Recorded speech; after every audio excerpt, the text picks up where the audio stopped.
How are you? Fine. Where are you from? Up north, where it's cold. Yeah, well, I'm glad to have you. If there's anything here you'd like to eat, Oh man, help thank you, man. yourself. Thank What's your you. name? Michael Ray, Michael Ray. Where Yes, you ma'am. from? Dallas, Texas. Oh, you came from the South. Yes, ma'am. Dan Taylor. Dan Taylor. That's a good name. We have some Taylors living in this community. Really? Hi, I'm Jack Copeland. Jack? Well, good to have you. If there's anything, how about a cup of coffee? Is there anything? I know you guys like to write letters back home, and you could have some pencil and paper if you'd like. Got a couple of sharps. Thank you so much. Thank you, man. Thank you. Is there anything else that we can accommodate you with today? No, thank you. Doing Thank good. Thank you. Good. I'm glad you made it, had a safe trip here. It's a long trip. Tired. Right, if you'd like them, there's some fresh egg salad sandwiches. Please, man. Thank you. Yeah. So, how's it going? Love that train. Yeah, that's long. Thought we'd never. Oh, it feels great to be back home. Yeah. So you're writing too, bud? That girl back home? Huh? A little worried? Think we might read it? Leave me alone. Oh, we're just giving you a hard time, bud. Anyways. Man, that train ride was long. Oh, Thought yeah. we'd never make it. Can't wait to see my family. Miss my pa, my mom. We'll be home soon.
This is the very first Red Cross Canteen hut built in the United States. It was built in the early part of 1918 during World War I. And it was constructed of old donated telegraph poles. And you know the carmen from the Rock Island Railroad donated their time to build this hut. Most everything done here was done on the voluntary basis by different groups. And on August 1st, 1918, there was a big dedication to this Red Cross hut.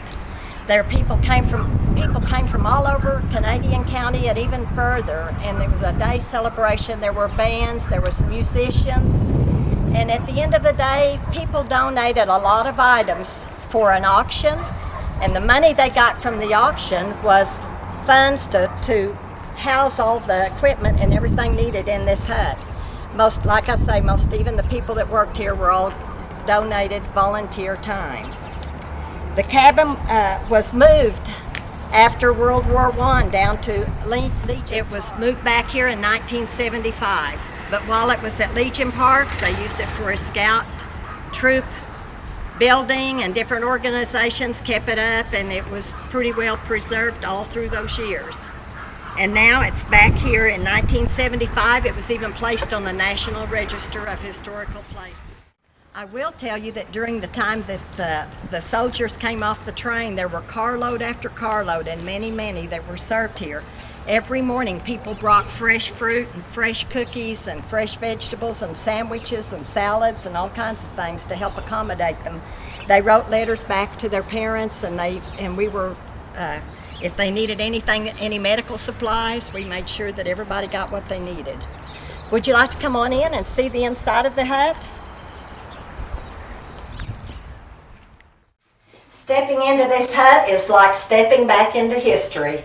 There's so many artifacts here that were used back in the World War I days that the hut was here.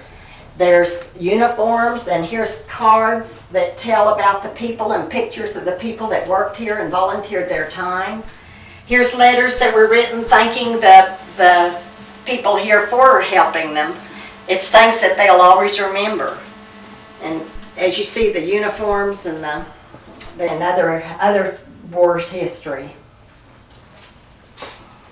This building is 14 by 24. It doesn't sound very big, but it certainly accommodated their needs at that time. The thing that made this canteen such a success was the volunteer Red Cross women that donated their time, and they wore uniforms of this type. They were very dressed for the soldiers, and took a lot of pride in the work that they did and the volunteering that they did. They had several groups of organizations even in town that helped a lot. It was a very rewarding thing to be able to do, to serve those soldiers and to just be kind to somebody after they'd been off to war. Okay. Personally, I think that volunteering is probably one of the most rewarding things that you can do, and I have volunteered here at the museum on a lot of occasions, and a lot of people do, and if you can get interested in anything, it brings a lot of interest, a lot of rewarding experiences. So be sure and volunteer as much as you can. Thank you.